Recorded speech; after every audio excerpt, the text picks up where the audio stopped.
बचपन से हम सुनते आते हैं कि माँ बाप के चरणों में स्वर्ग होता है। उनकी सेवा से बड़ा कोई धर्म नहीं और कोई बड़ा पुण्य नहीं, लेकिन न जाने क्यों बड़े होते ही हम ये सब भूल जाते हैं। इस भावुक कहानी को पढ़कर शायद कुछ लोगों को वो सारी बातें याद आ जाएगी। दीदी याद तो है ना, कल माँ का श्राद्ध है। हमने बड़ी पूजा रखी है उनके आत्मा की शांति के लिए, इसीलिए आपको सब परिवार के साथ आना ही है।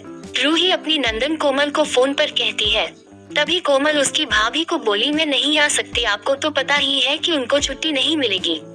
अरे दीदी ऐसे कैसे, माँ के जमाई और बेटी उनके श्राद्ध में नहीं आएंगे तो उनको शांति कैसे मिलेगी, इसीलिए आपको आना ही पड़ेगा, बाकी मुझे कुछ भी नहीं पता। इतना बोलकर रूही ने फोन रख दिया। इधर कोमल पुरानी यादों में खो गई। जब उसके पापा की मृत्यु हो गई थी तभी कोमल अपने मायके गई हुई थी।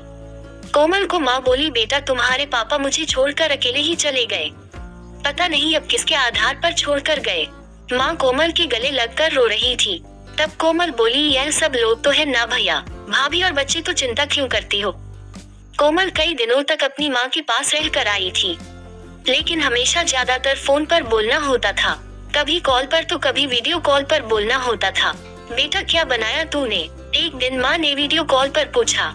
माँ आलू की सब्जी और रोटी बनाई है, कोमल ने जवाब दिया।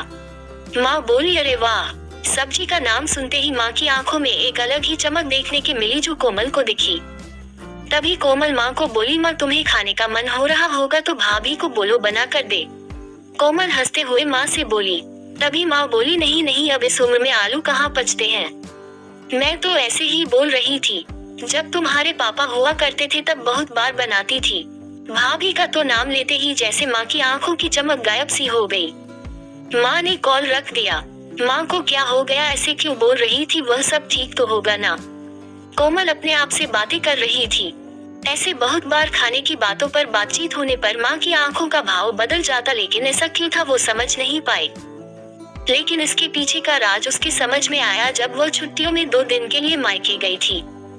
एक दिन कोमल माँ के कमरे में माँ के साथ गपशप कर रही थी, तभी दीदी खाना खाने चलो, रूही माँ के कमरे में आकर कोमल को बोली। चलो माँ तुम भी खाना खा लो, कोमल उठते उठते हुए बोली।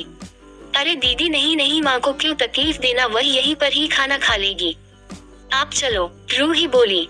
लेकिन भाभी, लेकिन कुछ नहीं दीदी, आप चलो, माँ के घुटनों में दर्द होता है, इसलिए माँ कमरे में ही खाना खाती है, रूही स्पष्ट रूप से बोलती है। तो फिर भाभी मेरा भी खाना यहीं पर लाओ, हम दोनों साथ में खाना खाएंगे, ऐसे कोमल अपने भाभी को कहती है। इस पर रूही कुछ नहीं बोल पाई, लेकिन कोमल को साफ तरीके से समझ में आ गया कि रूही को ये सब पसंद नहीं आया। वो चुपचाप वहाँ से निकल गई और थाली में पूरी सब्जी, रायता, अचार लेकर आई और माँ के लिए खिचड़ी। माँ ये क्या है, तुम ये सब नहीं खाने वाली हो क्या, कोमल माँ को बोली। उतने में रूही बोली, अरे दीदी माँ को ये सब हजम होता ही नहीं, इसलिए मैं उनको खिचड़ी और दाल ही देती हूँ। इतना बोलकर रूही वहाँ से निकल गई। माँ ने अपनी प्लेट उठाई पर माँ का ध्यान कोमल की प्लेट पर ही था। ये देख कोमल सुनसी पड़ गई। उसने माँ के मुंह में एक पूरी का निवाला डाला, लेकिन माँ ने मना कर दिया।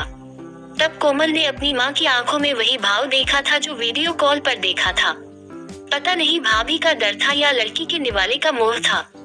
तब भी कोमल ने पूरा खाना माँ को खिलाया और खुद खिचड़ी खाने लगी। 2 दिन कोमल वहीं पर थी और कोमल माँ को उसकी प्लेट का खाना खिलाती और खुद खिचड़ी खाती, ऐसे 2 दिनों तक चला। माँ के बहुत मना करने के बाद भी कोमल मात्र जिद में माँ को खाना खिलाती थी। वो बोली, भैया मैं कुछ दिनों के लिए माँ को अपने घर ले जाती हूँ। घर जाने से पहले कोमल ने अपने भाई तन्मय को पूछा। वह बोला, क्या तुम्हारा दिमाग खराब हो गया है, लोग क्या कहेंगे, बेटा माँ को तकलीफ देता होगा इसलिए माँ अपनी बेटी के घर रहती है। तन्मय गुस्से में बोला, अरे बाबा सही तो बोल रहा है वह, माँ बेटी के घर जाती है क्या भला, तू आराम से जा अपने घर, मेरी चिंता मत कर, मैं यहाँ खुश हूँ। बेटी की बातें सुनकर माँ बोली। कोमल ने बहुत जिद की, लेकिन माँ बेबस थी। कोमल उदास मन से अपने घर वापस आई। कुछ दिनों बाद खबर आई कि माँ अब नहीं रही। इस खबर ने सब कुछ खत्म कर दिया था। कोमल को पता था कि माँ कितनी तकलीफ से गुजरी, लेकिन माँ को दूसरा लड़का नहीं था बल्कि एक लड़की थी, इसलिए वह कुछ नहीं कर सकती थी। कोमल अकेले ही माँ के श्राद्ध में आई। आज माँ के श्राद्ध में 56 तरह के भोग बनाए गए। सब लोग मजे से खा रहे थे। लोगों ने रूही और तन्मय की वाहवाही का रने में कोई कसर नहीं छोड़ी। दुनिया में सबसे अच्छा बेटा और सबसे अच्छी बहू कह रहे थे उन्हें। माँ के गुजर जाने के बाद इतना विचार कर रहे हैं तो माँ जिंदा थी तब कितनी सेवा की होगी दोनों ने। कोमल दुखी होकर माँ की तस्वीर की तरफ देख रही थी। तभी दीदी चलो आप भी खाना खा लीजिए, रूही कोमल को बोली, जो माँ के रूम में माँ की तस्वीर सीने से लगा कर रो रही थी। वो बोली नहीं भाभी मुझे नहीं खाना। लेकिन क्यों? आप नहीं खाना खाओगे तो माँ की आत्मा को कैसे शांति मिलेगी? रूही कोमल को बोली, भाभी जिस खाने के लिए मेरी माँ जब जिंदा थी तब तरसती थी, उसे मरने के बाद दे रहे हो तो वो कैसे तृप्त होगी?